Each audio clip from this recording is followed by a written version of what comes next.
Les soins de longue durée ont souvent été au centre de l'attention de la pandémie de la COVID-19. Quelles leçons importantes ont été apprises à la suite d'une année aussi intense? Long-term care has often been the focus of the COVID-19 pandemic, so what important lessons have we learned after such an intense year? Avec nous aujourd'hui, Barbra Gold, directrice du programme Soutien à l'autonomie des personnes âgées, SAPA, Jennifer Clark, coordinatrice du centre gériatrique Maimonides Donald Berman, et Adila Zahir, chef du service de prévention et contrôle des infections. Hello, everybody. Thanks for doing this. Bonjour. Hello. Thanks for having us. So, Barbara, let me begin with you because it's been quite the year, right? What moment did you first realize that the situation was changing and maybe becoming quite serious? Can you take me back a little bit? Sure. So in fact, it's not so much when I realized that the situation was changing, but I think I realized very early on. In fact, I think it was March 7th when they had the first outbreak in British Columbia in a long-term care facility. And when I saw that on TV, I went, oh my God, this is going to hit long-term care. It's not going to be terrible in acute care at this point. I could see the way they were describing it and went everywhere. And we knew it was coming to us. Exactly. I was going to say the same thing. I think that moment when we started hearing that there were long-term cares that were getting outbreaks, I think we all, the alarm bells start going off, because up until then, we were really prepping or really seeing this as an issue in the acute care setting. And when that happened, I think right away, everyone in long-term care, we just had that feeling of, oh, and from then on, honestly, I think the last year was a complete blur.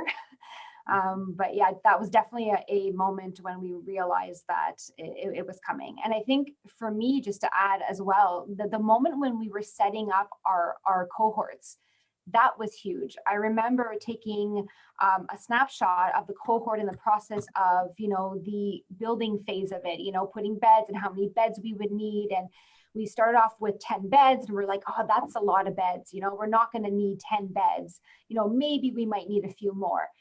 But very quickly we realized that that was not at all the case. And yeah. And I think also in addition to this, I think it took the healthcare systems, including our own, quite a while to realize that it was long-term care that was going to be facing this in the most difficult way. And not just in Quebec. I think we were maybe a little ahead of the curve in Quebec. I think we were ahead of Ontario. Obviously, it started in BC. And, one of the reasons it spreads in long-term care is because it's not a hospital. It's a living environment. It's a milieu de vie. People live here. The staff give very close care for many hours a day. I mean, they're not walking in, taking somebody's blood pressure and walking out. So it was like the perfect storm of how an infectious disease could spread fairly easily, as much as one tries to implement every infection control procedure under the sun.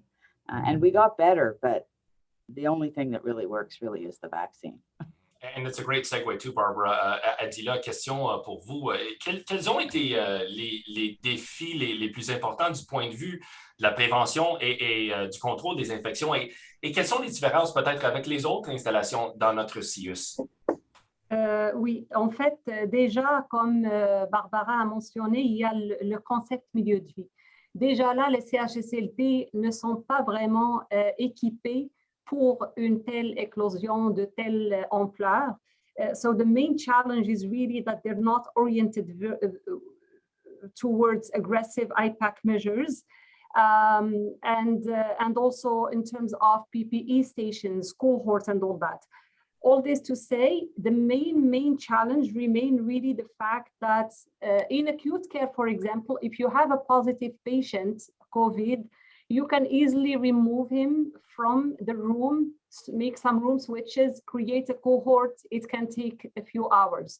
However, in CHSLD, that is almost impossible. I mean, we were creative and we dealt with it, but it was the most difficult thing to do because you're not only removing the bed, it's the patient, it's not a patient, he's a resident, that's their home, that they live there, they have photo frames, they have their belongings. They have many things that you can't even imagine, that you can't have another patient or another resident live in that room.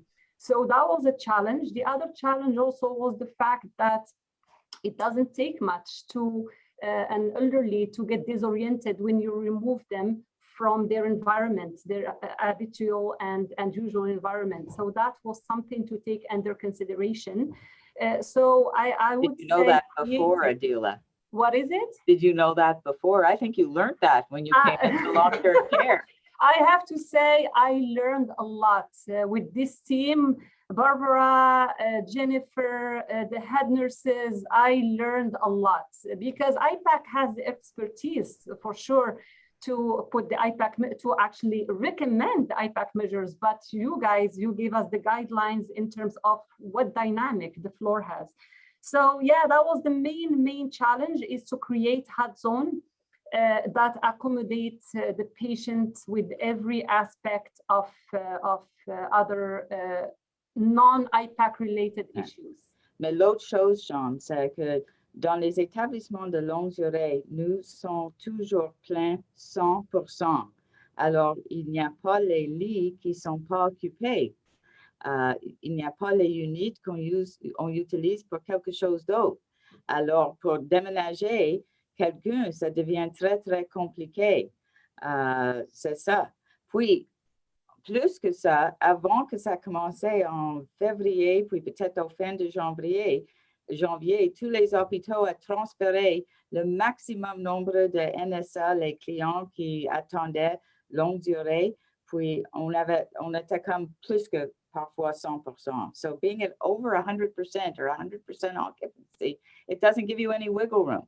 Right. And we did a little better in the second wave because we left empty beds.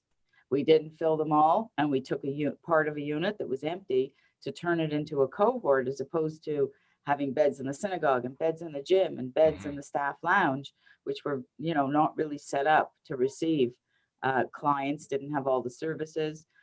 They were away from the infected, they were the infected areas, but it didn't work as well as taking a unit.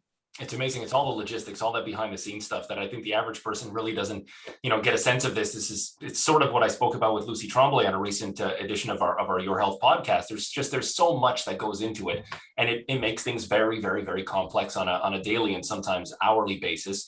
Let's talk about tools for a second. Je suis en français, Jennifer, peut-être pour vous, mais quels outils ou stratégies en particulier acquis pendant la pandémie deviendront, d'après vous, des pratiques courantes quand cette période de pandémie sera finalement derrière nous? Oui, je pense qu'on a utilisé beaucoup de technologies comme des iPads ou des iPads pour le télémédecine, telehealth. Je pense que ça, c'est vraiment utile.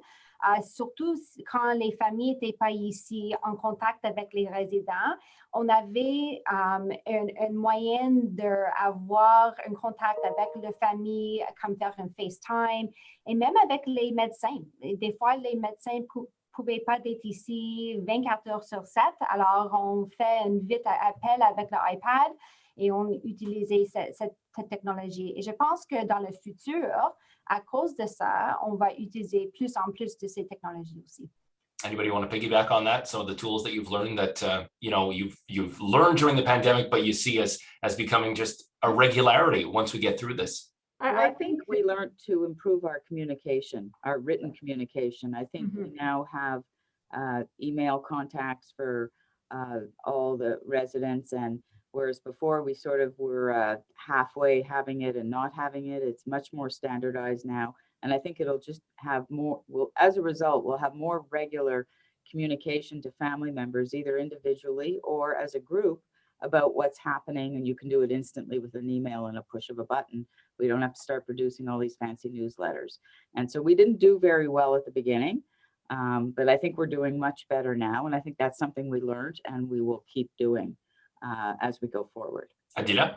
And I think also even among healthcare workers, regardless, contact with the patient, Teams and Zooms, this is something probably it existed before, but I wasn't aware of it. The first time ever I learned of something called Zoom, I was like, what is this? I was called on a Sunday to attend a meeting very, very early in March, and they were trying to explain to me how to do it. I was thinking that this is the end of it for me. How am I going to do this? And now Zoom and Teams, for the CUs, I think it's a very good idea because it's time consuming to go to a meeting physically when it's in another site.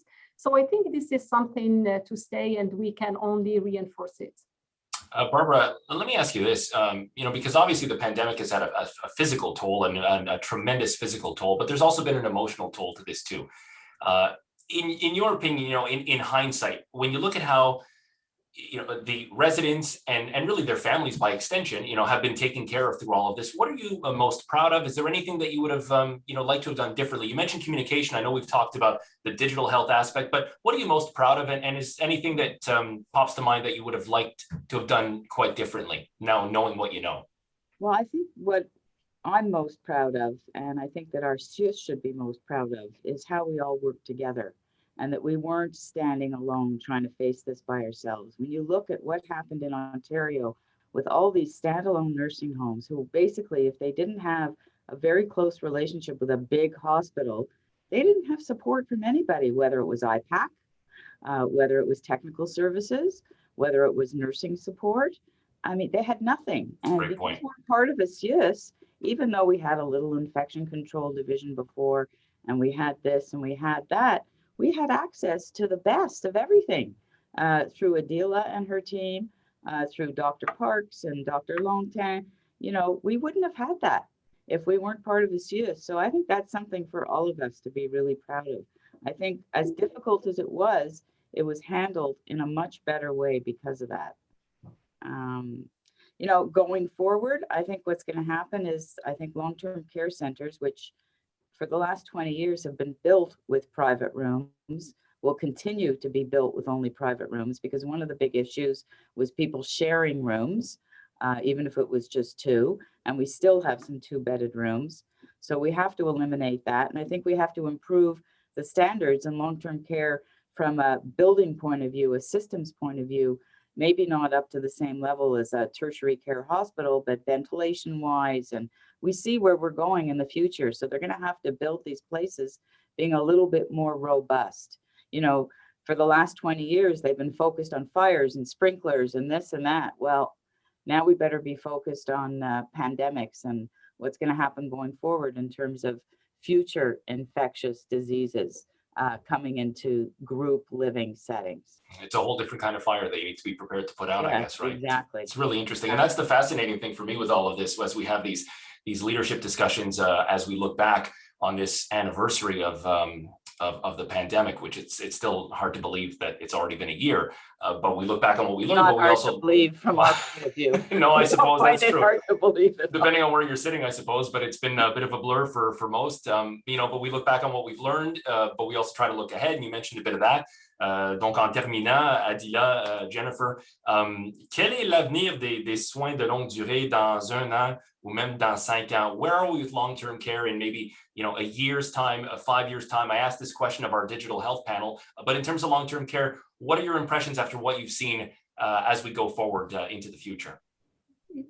If I may start, I think Barbara has said it, private rooms is something we need to really look at and reinforce, and also revise probably the milieu de vie concept in order to accommodate more room for crises like this, because if it's not COVID, it's gotta be something else in 10 years or 20 or 25 years from now. I think this is something we can look at it and work with the ministry to look at it and reinforce it. Yeah. Yeah, I would agree with that, Adila. And I think, just to build on your comment, I think it's looking at the whole milieu de vie concept and how can we be true to that milieu de vie concept and create a home-like environment for these clients who are here, they live here. This is their home. And when you live in your home, you live with a certain amount of risk, and you live and you make choices, and you're allowed that. So how can we balance keeping them safe and following these very sometimes strict guidelines, but yet ensuring that they also have some freedom of choice and be able to have an environment that is suited to them. So I honestly think the next year and next 5 years is going to bring huge change in long-term care. And I think it's time for that. And I'm excited that we can be on the front lines of that and be advocating for all the residents and for the best care possible. It's there's a lot to unpack. It's been quite the year, and there's a lot of work still to be done. But at least there's a bit of a silver lining, and I can feel a bit of that positivity in the air with the vaccines, that continue to roll out. I also want to point out in closing, this is our first all-female panel of this leadership series. We've just commemorated International Women's Day, and there were a lot of amazing, hardworking, dedicated women in our CIUS. 3 of them are in this tiny virtual room that is nice and cozy, and I appreciate you doing this. Thank you very much for everything that you've done thus far, and all of your teams as well, who continue to just do amazing stuff on a daily basis. Merci infiniment. This has been really fascinating and super interesting. Thanks all. Appreciate it. Thank you, Shaun.